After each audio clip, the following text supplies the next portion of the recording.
Hi, welcome to the Louder Than Silence podcast with your host, CG Wagner. Starting this month, we are taking a little bit of a break from our Survivors Have Paid Enough series to start a new series, Meet the Team. Over the next few months, I am going to be interviewing members of the staff, our board, and key volunteers to get a feel for who's doing this work and what they bring to the team. I'm really excited to introduce these amazing people and the impact they've had on the work we do here at LTS. We are starting this series by talking to Jo LLoyd Johnson, the LTS program manager. Jo came on the team officially in June 2024, but has been doing great volunteer work with us for a while before that. As a little background on Jo, in the fall of 2022, Jo was preparing to self-publish her book, Silenced in Eden. Her memoir would expose her sexual abuse to the world. Her best friend wisely told her to look for a support group. She knew that Jo could not go through this process alone, and that was when Jo found Louder Than Silence. Jo quickly decided that working with survivors was what she wanted to do. She has always been passionate about supporting women. She trained as a birth doula in 2016 and built mom community groups throughout the years. Supporting women, especially during hard times, has always been part of Jo's life purpose. Jo is a mother of 5, an artist, and an author. She has 6 chickens in her backyard and enjoys listening to an audiobook while mowing her lawn. Hey, Jo, thanks for coming on. Hey, thanks for having me on. Yeah. So I know quite a bit about you, but can you tell us a little bit more about yourself? And is there anything in particular people listening should know? Yeah, so as you said, I'm an artist. I spent 4 years writing, editing, obsessing over the book I self-published. And then at the end of that, I decided I was completely out of words. And so I started painting instead. So I've been painting. I dabble in poetry, which is still words, but a little less overthinking them. Hmm. Um, and then a little bit about my background and what the book touches on as well is I was raised in a conservative fundamentalist family, Christian. And with that, like growing up in purity culture, I grew up with the belief that like marriage equaled obligation sex. So sexuality, and I'm a childhood survivor. So life and sex has always been pretty complicated and convoluted and not super healthy. Um, so LTS definitely felt like home, and it's been nice to have a safe place to kind of explore a healthier version of what sex can look like. Awesome. That is a very broad and very specific answer at the same time, and I love that. Um, Yeah. it's fantastic. How has being connected to LTS impacted your life? Yeah. So when I came to LTS, as I said, I was like in the middle of self-publishing. I had left Christianity, so I had lost what was and always had been community for me for my whole life, and setting off on a journey of like wanting to self-empower. Like I'm going to publicly announce like what happened to me and deal with it. And yet was not prepared for that. And there's certain things you should do with community, you should do with support.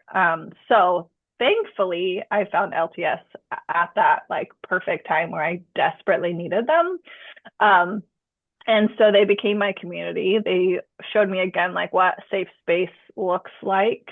And the beauty of LTS is that in church there was like this we're safe if you fit this mold.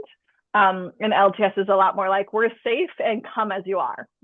Um, and so for me, LTS has changed my life in like every way you can imagine, because they gave me that community when I needed it. They gave me that support when I was ready to self-publish. But then also I did the EMDR program. So they literally helped change my brain or at least paid for therapy that changed my brain. And then I started volunteering. It gave me like a new sense of like how I can help and empower women. A lot of the work I did before was like through a religious lens. So it was nice to figure out how to do that now without the religious side in my life. Um, and then I had been a like stay-at-home mom, and I always knew that once my kids were old enough, I wanted to work. So when LTS also provided a job for me, I was like, oh my gosh, you guys are like doing everything. Well, isn't it that you are doing everything and we're just helping facilitate that? I am not sure how much I would have done without the support, but I'd Okay. like to think I would have still done it, but it wouldn't have been as easy for sure. Yeah. You mentioned this concept of sort of like finding community in a different way. This idea of like just like come as you are in the Mhm. LTS spaces. Would you mind sharing a little bit from your experience what community like practically looks like in terms of LTS and what you have found to be beneficial in those spaces with other survivors? Yeah, so with as a female, I think there's a lot of like ideas around how you're allowed to act into the world. Um, I was raised with like the extreme of that, with like submission and a woman, the ideal woman's meek and quiet and calm. But like in more general, like I do think that society, I don't know if I'm allowed to cuss on here, but I'm going to. Sure. Um, Great. Society says like if you're angry, you're a bitch, instead of like you have reason to be angry. And so there's these like more nuanced ideas of like what a woman's allowed to be. Mhm. Um, and LTS, it's very much like you can come messy. Um, you can take up space in whatever version of you are. One like phrase I have coined in facilitating LTS groups is like, we don't say we're sorry for just being. So like if a woman's like gonna cry or crying in group and they say I'm sorry, I'm like, we don't say sorry for like being human. Or Yes. if you show up late because there was traffic, like you can't control traffic, so you don't say you're sorry for like life, right? Right. No. Yeah. I obviously love that because there are so many times that I was facilitating groups where people would be apologizing, like you said, apologizing for just like being a human and existing and having a human experience and really helping people untangle this idea of like I have to be a certain way and learning how to just be and like we can be ourselves, and if like today that feels really messy and complicated, that's totally fine, and we're not going to stay stuck in that place. We're going to be changing like all of us are. And I love that you bring that to your groups that you facilitate too. Yeah. Yeah. Yeah. It's also really funny when you tell someone that, like, hey, we don't say sorry, and then they apologize for having said sorry, Yeah. which happens. Yes. In one of the early groups that we had, one it became this like ongoing joke, but somebody had apologized, and one of the ladies in the group was like, "Nobody cares." And she's like, "No, no, no, I mean like we care about you, but like nobody cares that you're crying." And it's just like it became this like ongoing joke about how like nobody cares because we care so deeply about the person that Right. the like whatever else was happening is like it doesn't need to be apologized for. We just are who we are and however we're bringing ourselves to the space. I love that. And I love when we can laugh about those like missteps or like the way Yes. things can be taken out of context. Yes. Yes. One of the things that I like try to express to people when talking about the LTS community is like honestly how funny people are. Like humor is a coping mechanism, and Oh yeah. I think I've probably cried from laughing an equal number of times that I've cried from like feeling like the weight of something. And I think that that's something that maybe not everybody expects, that there is a lot of humor in these spaces. I'm assuming you've also experienced some similar stuff there. So my first workshop when I was just participating, Hmm. I remember having a group, and early on, my husband's like, okay, we'll make sure the kids are quiet, like just like very like trying to keep that space for me, right? Hmm. And there was one night after group, I go into our room and he's like, "You were laughing. Like, what? I thought you were doing trauma therapy. Why are you laughing?" And I was like, these girls are funny. Like, they know how to laugh at their pain and their reality and the Hmm. things they've gone through. Like, so yes, we Yes. laugh a lot. That's great. And laughter, I mean, is very healing, right? Like there's a reason why the laughter is the best medicine is a saying that's existed for so long. But True. yeah, it is amusing sometimes just how humorous those spaces can actually be. Turning back to a little bit maybe heavier topic. I was hoping that you wouldn't mind sharing a little bit about what the EMDR process was like for as you did it. Yeah. So EMDR is hard. If I could sum it up in one thing, it would be hard. It's also like amazing. I hadn't really experienced a lot of like talk therapy or any therapy growing up. It was one of those like taboos. Like we have Jesus, we don't need therapy. Um, Yep. so yeah. So but when I did EMDR, it was at the time I had already spent 4 years writing a book, and so I had kind of and a little backstory is my childhood abuse I had repressed, and so a lot of the memories were like fragments and stuff. But I had spent 4 years like looking at them and trying by myself to uncover like what all of this was. Um, so I kind of some people will say EMDR like rips off the band-aids of the coping mechanisms that you have. I feel like when I started EMDR, I like already had ripped off all of the bandages myself. And I was just kind of like not sure how to like clot what was bleeding. Um, so that was nice in the fact that like I had already done a lot of the like work on being ready to deal with this, the bones in my closet, if you will. Mm-hmm. But EMDR is it makes you look at those things. So if you're not ready to rip off the bandage, like be ready before you go into it. Mm-hmm. It was very activating, and just like yeah, you're sitting in hard stuff. But also like once you go through the hard stuff, it's like oh my god, like the world is prettier all of a sudden, or um, I was talking to somebody recently. They're like, my body, like, I feel like better in my body. And Mm-hmm. I remember vividly one night after EMDR, I had bought silk sheets for my bed because I like Yeah. the feeling of silk. Um, and I got into bed and noticed the silk against my leg, and had this thought of like, I don't know if I've ever noticed it like had a sensation on my leg Mm-hmm. from touch.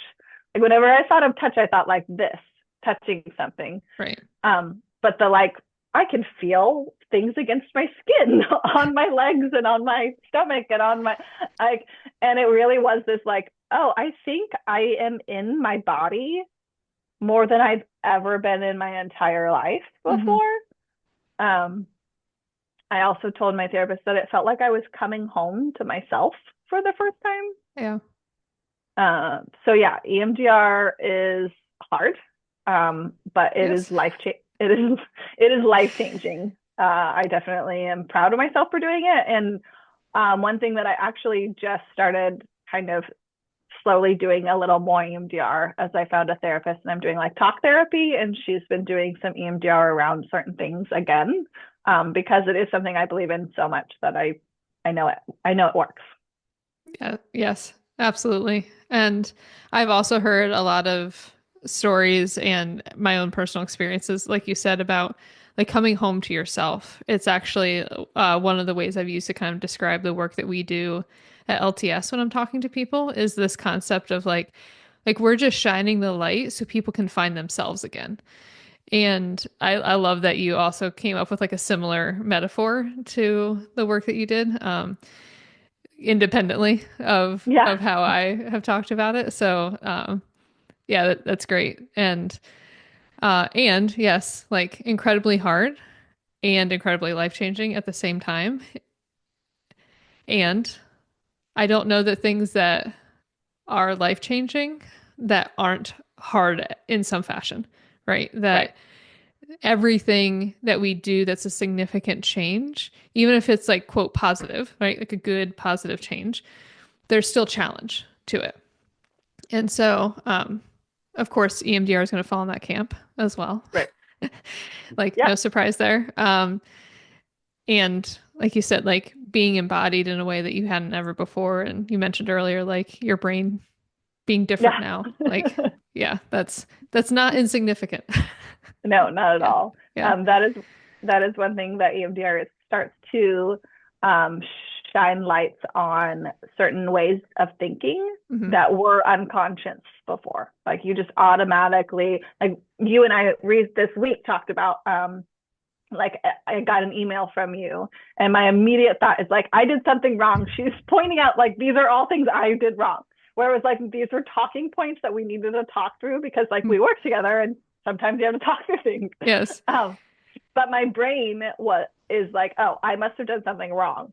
Hmm. Um, and there are other things like through EMDR, I realized like, oh, I think this way. And being aware that like my mind automatically rushes to this really maybe unhealthy or like not even sensical way of thinking is Hmm. a really good way to be like, oh, wait, that I'm like projecting or I'm Yes. and maybe I should just like look at the logic and look what's in front of me and not panic. Hmm. And it's nice to be able to do that instead of just Yes. automatically panicking. Yes, absolutely. One of the ways I like have tried to describe it is when you go through trauma and like learn these like different responses and coping mechanisms, that when we experience an input, it's like going from A to J in one step.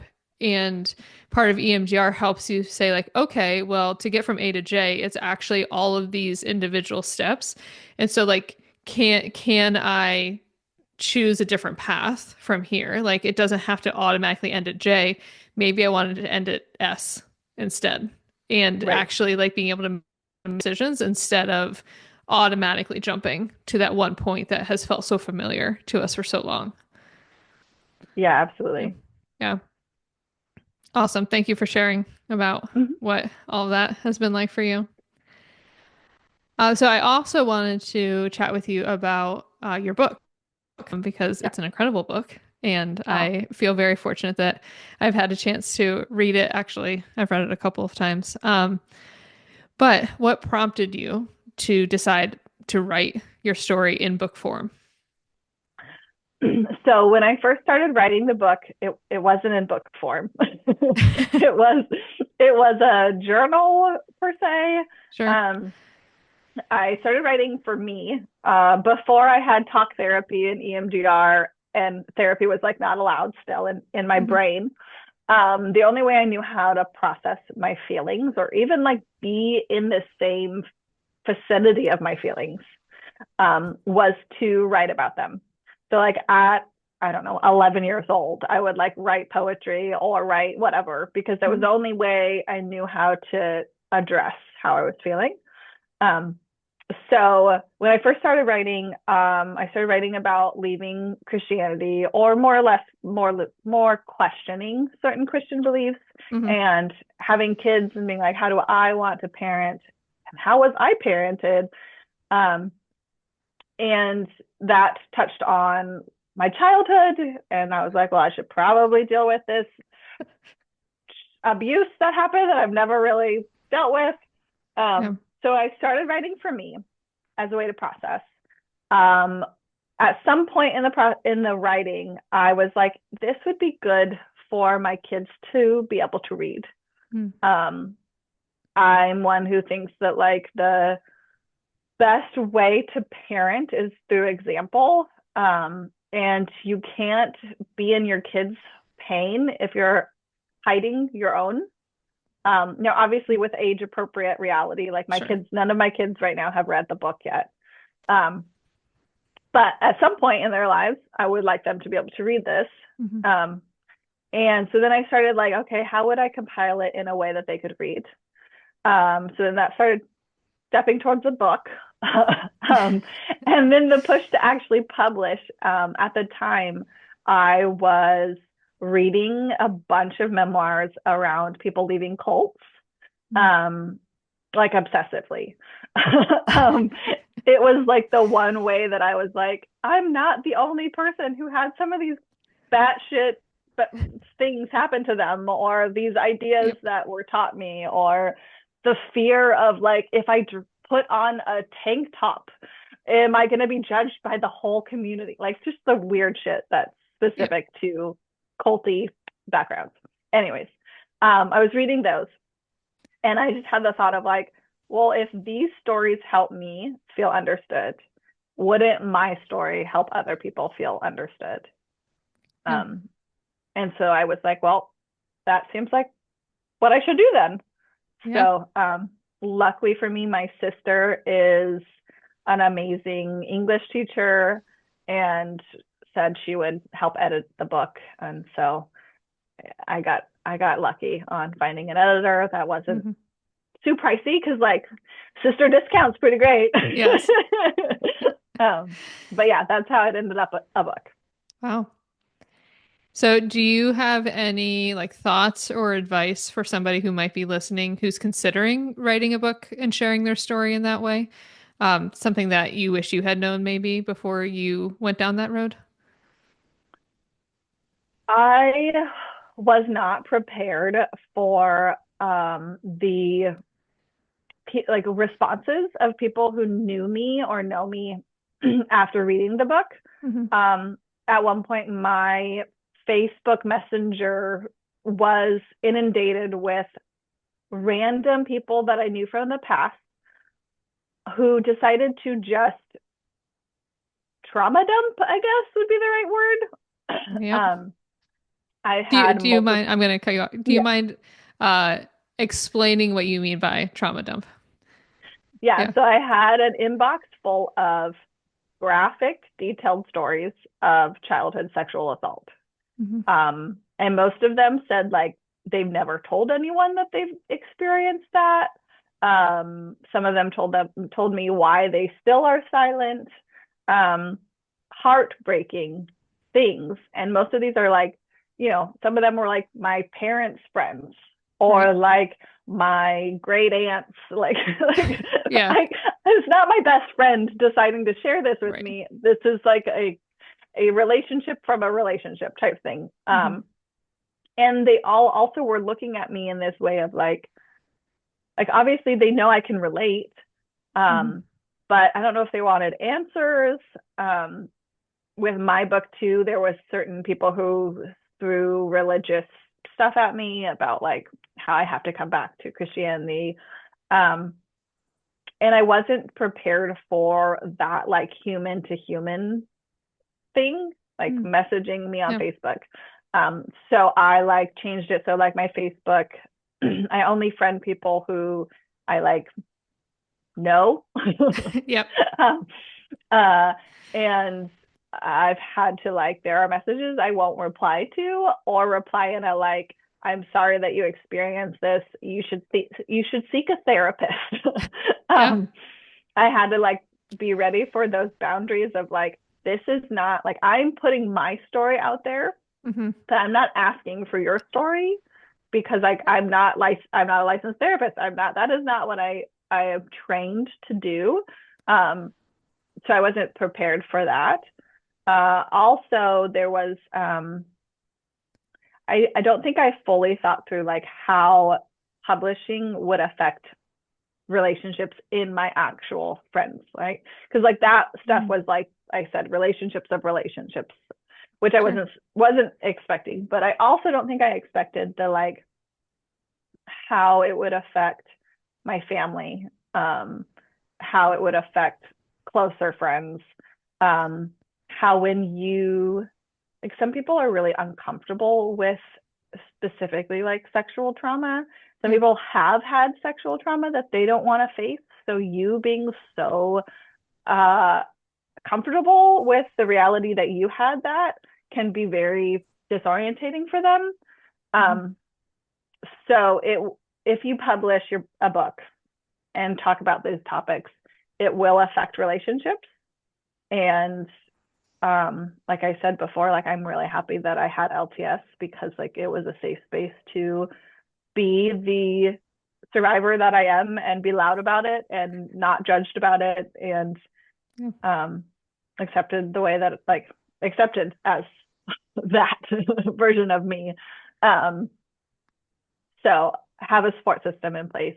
Be ready for relationships to shift and change. Mm-hmm. Yeah, that would be my advice. Yeah. That's great advice. And I think things that probably a lot of people don't realize when like going public with their story in whatever way they choose to. I know even from my experience, just starting Louder Than Silence, that even not explicitly sharing my story, that I had all sorts of interesting responses to that. I'm wondering if you also found, because I found that some people that I didn't anticipate like really caring about this, ended up actually being like really great advocates for this work. And I was wondering if you had any kind of similar stories there of like, oh, I did not expect X person to like be so supportive when they heard about this. Yeah, I think I had that on the opposite end as well. Yeah, um, like I don't want to name names, sure. Yeah. but I did have some like more distant relatives who were like so supportive that I was Yeah. like really, really touched. And I also had um, other people who I expected to be more supportive who like haven't read the book. Yeah. Um, and both of those throw you off. Hmm. It's really nice when people who you don't really expect it to affect the relationship like hold that space and like honor what you did and honor your story. Like that can be really, really touching. Yes. Um, and it also can be kind of gutting when you have relationships that you like, they've had your back through other things and like this specific topic is just not a topic that they can touch. Yeah. And being able to hold space for like that is where they're at and they can have that boundary of like this isn't a topic for our friendship or whatever. Hmm. um and yet still allowing myself to just be like that sucks. Yep. Yep. It sucks, and it's not a reflection on you, like of you, who you are as a person. Right. Yeah. So I wanted to shift our conversation a little bit to the work at LTS. And I wanted to ask if there's anything that surprised you about making the transition from volunteer to staff position in this line of work. So with LTS, I had started volunteering, and so I was already had already done the like discomfort of like holding this space for people, Mhm. knowing how to like give myself time emotionally after if something's triggering, knowing how to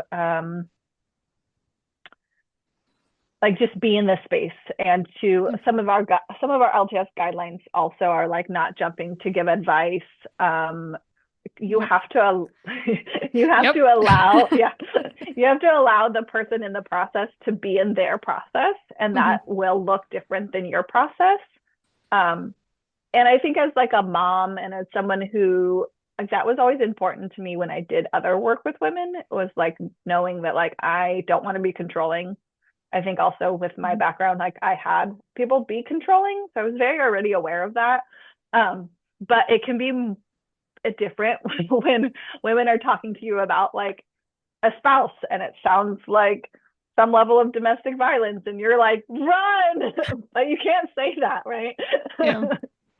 um like that's a little harder.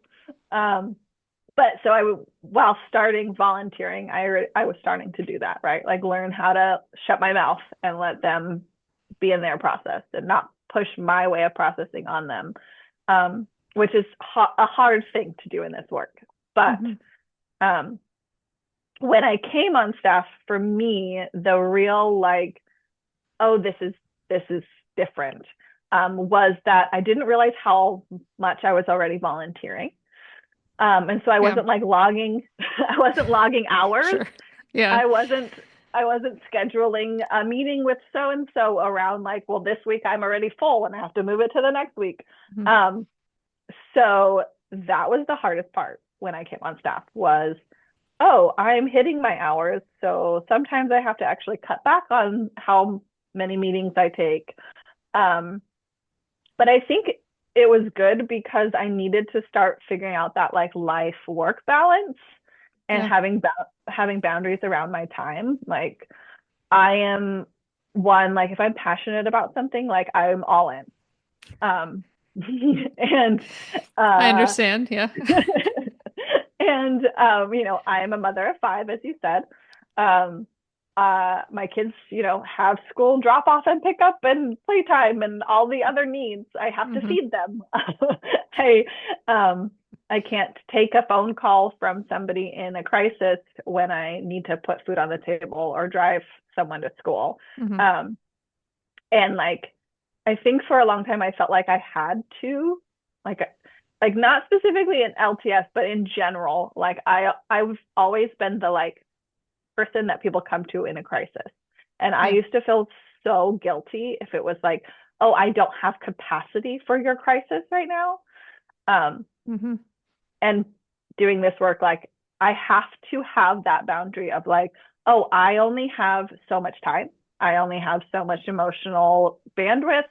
Hmm. um Certain topics will trigger me and I will have to like take time to then ground and whatever, um emotionally regulate myself. Right. Yeah.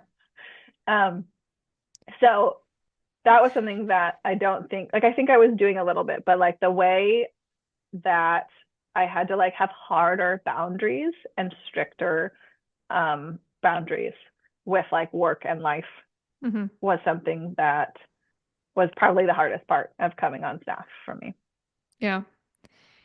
I'm curious to hear more about this like concept of boundaries because you mentioned it both with like publishing and with LTS, that boundaries is something we talk about a lot, right? Like you and I talk about it. We talk about it in our workshop groups. We talk about it at retreats. We talk about it a million times a year, every year. And I was hoping that you might be willing to share a little bit more about what that kind of like self-awareness boundary, what it looks like to like navigate what boundary do I need in whatever way it makes sense for you to share, because it's like a big tangled knot of a thing to untangle, like work through. But just curious to hear about your process a little bit more. So yeah, boundaries is like a topic that we should talk about all the Yes. time. Yes, we should. um, it the first time boundaries was ever brought to my awareness Mhm. was the book. I think it's just called Boundaries. The Um, Henry Townsend book, or um, it's I know it's a Christian author. yeah. Um, While you're talking, I'm gonna look it yes, up real quick. perfect. I believe the title is just Boundaries, um, but my sister, so I had at the time a year old, maybe she was a year and a half. Hmm. And my sister gave me the book and she was like, you have to read this. And specifically, there's one chapter which talks about the like terrible twos, which is really when a kid starts to discover the difference between them and Yep. mom. And yep. And the Boundaries. idea, yeah. Yeah. So boundaries should start at a year and a half, Hmm. when you are learning that you're allowed to know, right? Hmm. You're allowed to be wanting, you're allowed to say what you want, and it's allowed to be different than what mom or whatever, whoever your primary caregiver is, Right. whatever they want. Um, and just the like putting that in my head of like, oh, this isn't like this is my kid figuring out where they fit in the world, what they're allowed and not allowed to do. Um, and it starts at a year and a half old. That was Yeah. my first time I've ever experienced like touched on the word boundaries ever came into Yep. my mind. um, and So that was the little seed, right? Of Right. like, okay, boundaries are about keeping you safe, Hmm. letting you explore the world in a safe way. Um, Boundaries are you being able to say what's comfortable and what's not comfortable. And I remember like the concept of if my kid doesn't want to say hi, right? People would be like, oh, hi. And your kid's like shy and hiding in your lap. Um, and they're saying, I am uncomfortable and I'm putting up a Right. boundary. Now, they're not saying it, but they're showing you that, They're right? yeah, they're saying it in the language that they have at that time. Exa- Yeah. Exactly. Um, and I was like very aware, like, I'm not going to push past their comfort. Yeah. I'm not going to push them to say hi to someone. Now, I might ask them again, like calmly, face to face, letting them know like this is a safe person to say hi to, Sure. but I'm not going to push them to do what they're clearly telling me they're uncomfortable to do. Um, the great thing about being a mom before like working on yourself at all is is that you start learning because you create boundaries for your kids or create safety for them to have boundaries before you do any of that for yourself. Um, and then all of a sudden at some point it'll like click. You're like, hey, if they can say when they're uncomfortable, why do I not let myself say that I'm uncomfortable? Hmm. Or if I'm like the simple thing of like, if they don't want to give grandma a hug, why do I say that that's okay? Like I tell them like that's okay, and I tell grandma like she doesn't want to hug you, deal with it. Right. But if grandma wants a phone call from me, and I don't want to have a phone call with them because maybe I'm burned out, maybe my week's full, whatever. Right. Why do I not just say like I don't have time for this? Sorry. Yeah. Uh, Yeah. uh, Exactly. so that was kind of the beginning of me being like, oh, I get to have boundaries. Um, and the thing with boundaries too is that like in the two situations we that came up in this conversation, boundaries can be for yourself. So like work life balance boundaries is like me knowing like, okay, I only have this much time. I Hmm. also only have this much um, emotional bandwidth. Sure. So I can do this many meetings, and like those are boundaries I'm putting on myself of like I won't schedule more meetings, or if this conversation is triggering, I'm going to give myself more grace and boundaries with Yep. myself, right? Yep. But then other ones would be like with the emails from random strangers who are wanting me to fix their problem. My boundary to them is you should seek a therapist, aka I'm not going to help you through this. Like I'm not going to be your therapist. Right. Yeah, uh, like you can't. Yeah. right. Yeah. But like being like, but old me would not care that I couldn't. I would like find a way. Hmm. I would be like, I will push myself. I will give. I will try to figure out how to be the answer for you instead of just being aware, like, no, I have limits and I can't do this for you. Find someone Right. who can. Right.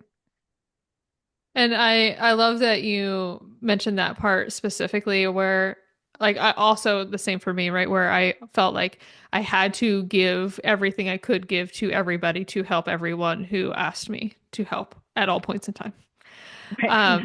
And it took a long time for me to understand that it was actually doing them a disservice if I did not feel like I had emotional capacity, if I did not feel like I had the space to hold whatever it was that they were asking me to hold. And once I was able to like really come to terms with that, it was a like, oh, it's actually hurting. Like it's hurting them if I can't be honest with myself about where I'm at. And it was kind of a fascinating revelation to have around boundaries. And so I'm not surprised that you also understood that, but I think it's something that it took me a long time to really Yeah. kind of sort through. I also had this concept that like boundaries were maybe bad. Bad.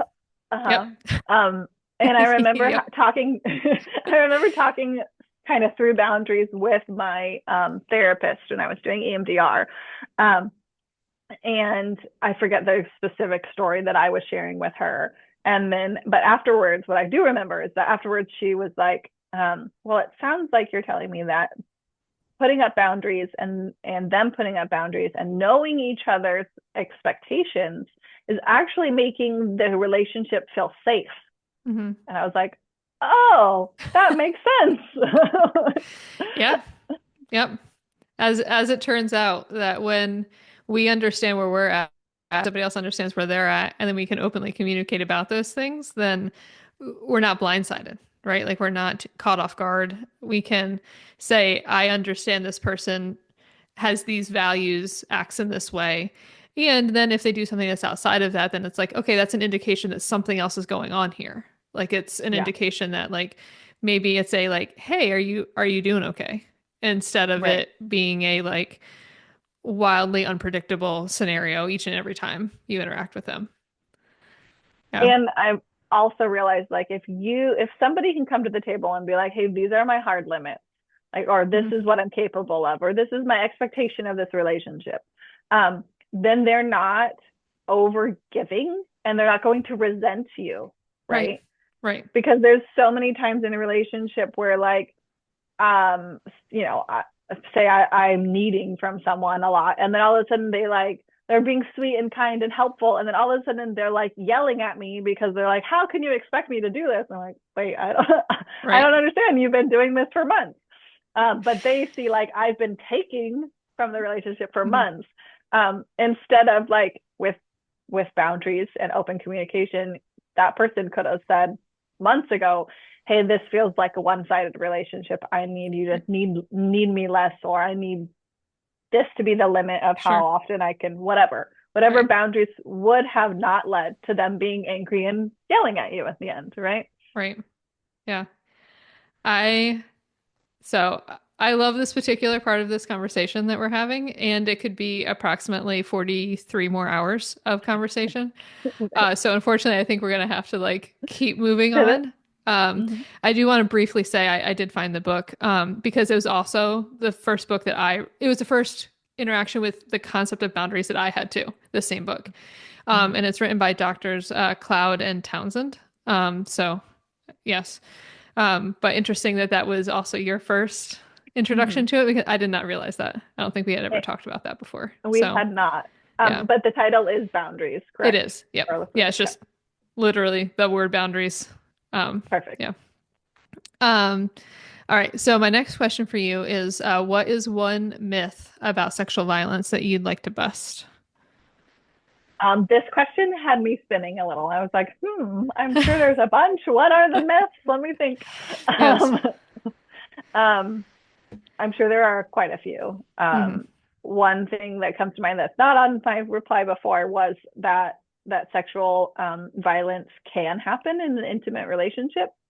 Hmm. Sexual violence can happen in a relationship that once felt like consensual and safe. Um, and the one that I originally was thinking was the gender bias.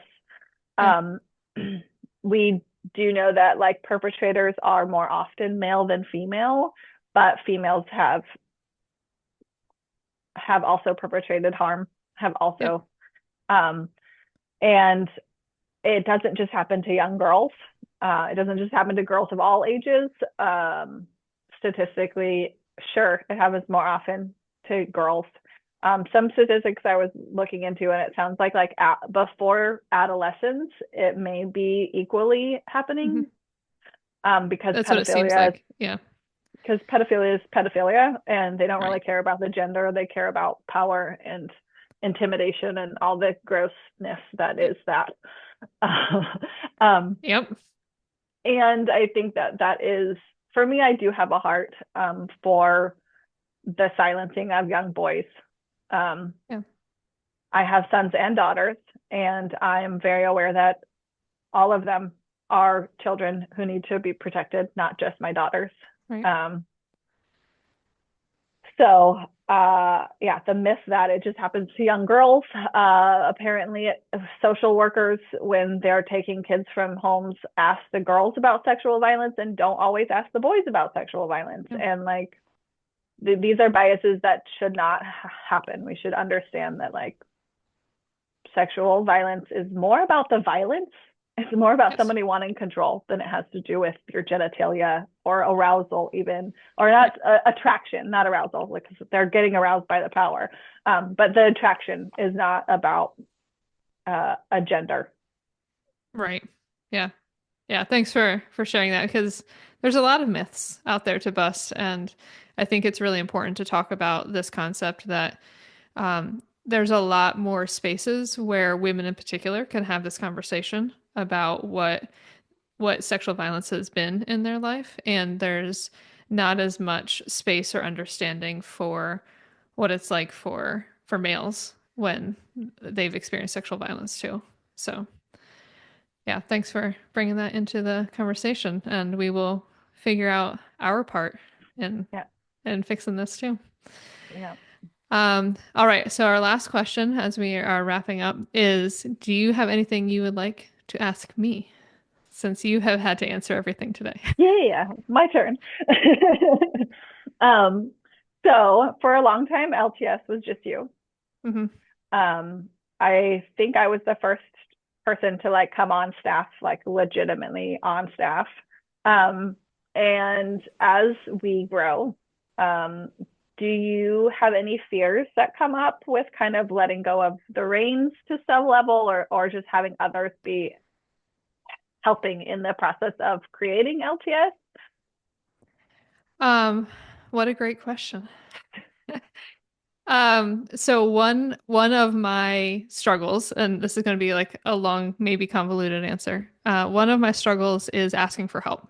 Um, and what that practically looks like how that manifests is that I carry far too much on my own.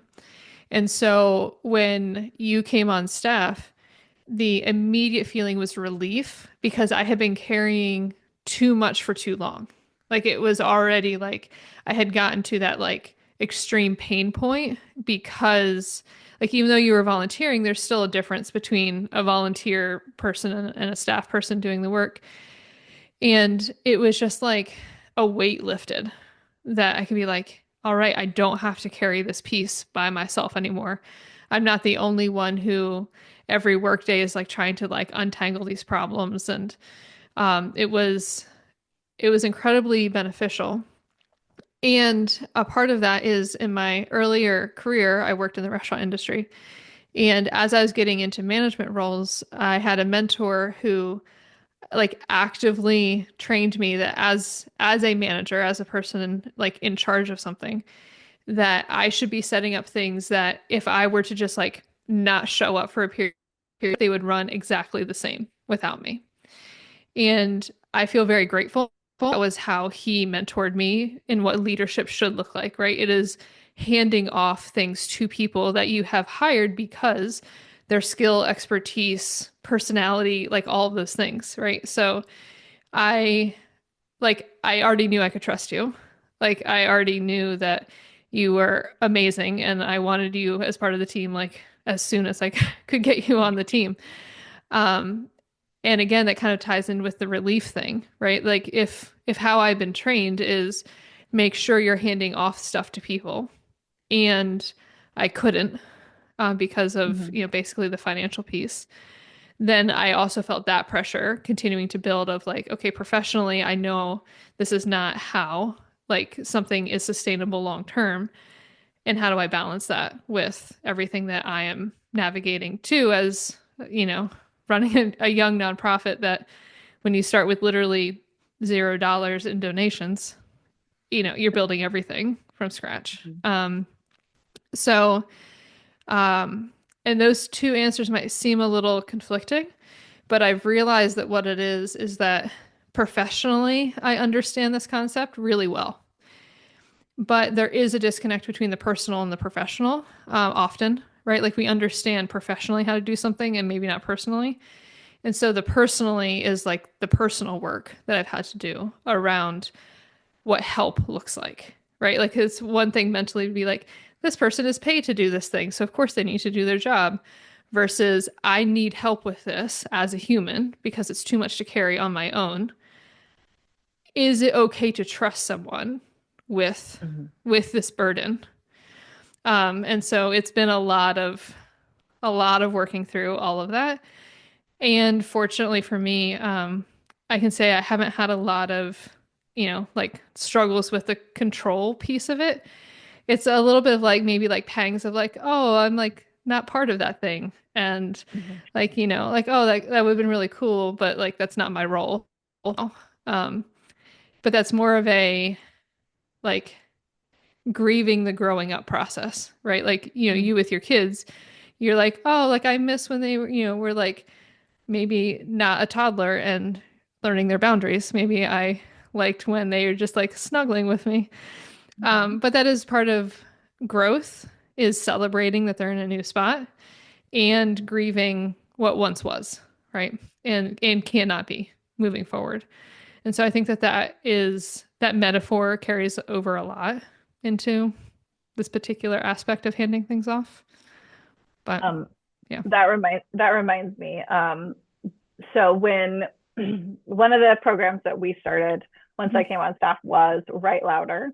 Yeah. Um, and I remember when I started like the first signups for Write Louder, and CG, you were like, "Oh, I want to sign up," Yes. and I was like, "Do you have capacity to have one more night a month robbed from 2 hours?" And I explained like you also have to spend time writing. Like this is Mhm. like an Right. every week you put into time into this, right? And I remember you being like, oh no, in reality, I don't have capacity to do Yeah. this. I just don't want to miss out. Um, Yes. so what you said, that makes sense. Like there's a level of like, there are things that you are not being able to be involved with, just like as the company grows. Like Right. I cannot, like this last time, I'm not doing book club because like Yeah. I don't have the capacity right now to do that. And both having to have that, like, yeah, I felt that way too. Like, I want to do the book with y'all. I love Yes. this community. I want to do everything with the community, but like, I have limits on time, and Sure. so do you. Yep. Yeah. And like tying it right back into boundaries, right? Like we can't do everything. Like work or otherwise, we can't do everything. And so really being conscious enough, and I really had appreciated when you were like, do you have capacity for this thing? Because I like we want to think we can do all of it and we can't. Like it's just like life does not work out that way.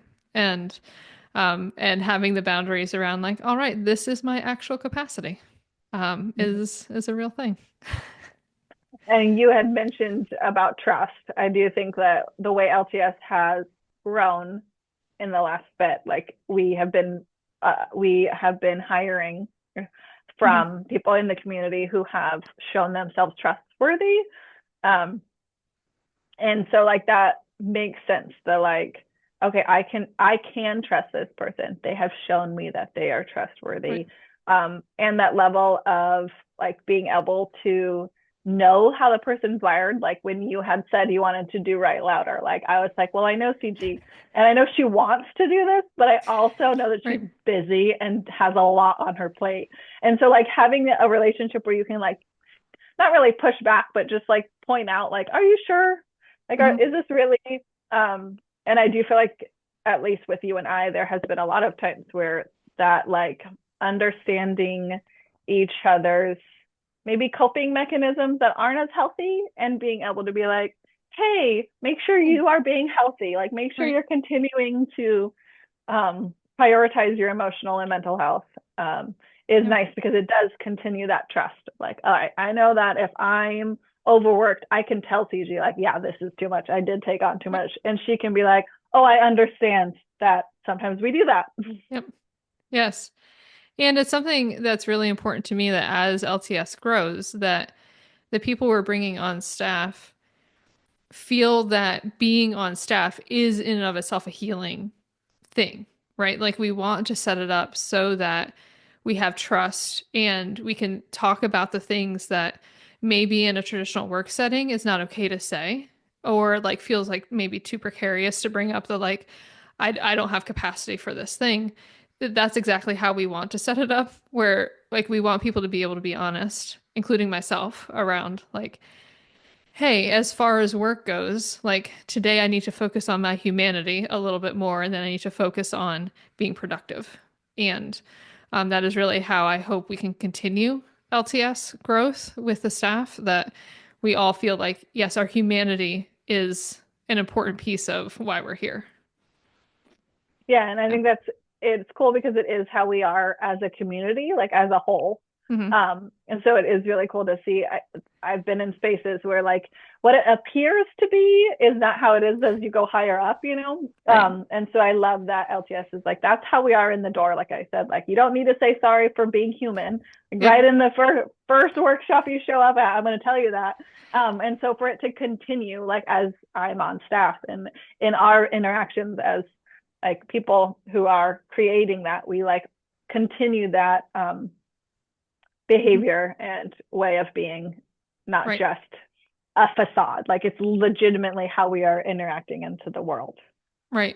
Yeah. I mean, as a like brief insight into how like my meetings are with Joe, is we start with a legitimate like, how are you doing? And if the answer is a 3 minute, like, yeah, actually things have been going pretty well, not really much to update, great. And if it's also a 40 minute, like, I need to like completely untangle this thing that's been taking over my mental space, like that's also great, right? Like we need to have the space for all of that because that's part of bringing our healing work into our productive work, and being there for each other is a real thing, and not wanting it to end up as a space where you ask somebody how they are and the answer has to be like, yeah, I'm okay, or yeah, like I'm doing good, and then like you move on. That Right. Yeah. Right. And Yeah. there has been times when it's like, oh, I'm good, and then there's the double check, like, but are you really? Yeah. You know, because we both, yeah, I think in society there's that tendency to pretend like you're fine, Hmm. um, and like LTS is not that space. We do not say pretend to be fine. Like we're like, come in your mess, come Yes. be who you are. Let us sit in the mess with you. And so yeah, it's great that that continues all the way up into like working here. Awesome. I love that, and I feel like that's probably a good place for us to wrap. So, thank you for listening to the podcast. Thank you, Joe, for being willing to have this conversation with me and for sharing part of yourself with the world. And I'm excited to continue this series with additional, as I mentioned, staff and board. And Joe, I know I tell you this a lot, but I am beyond thrilled that you're on the staff, and it has been such a pleasure to get to work with you and know you better. So, um, yeah, and I will talk to you in a very short period of time. So, Yes. yes. Thank you all. Thank you, CG, for having me, and thank you all for listening.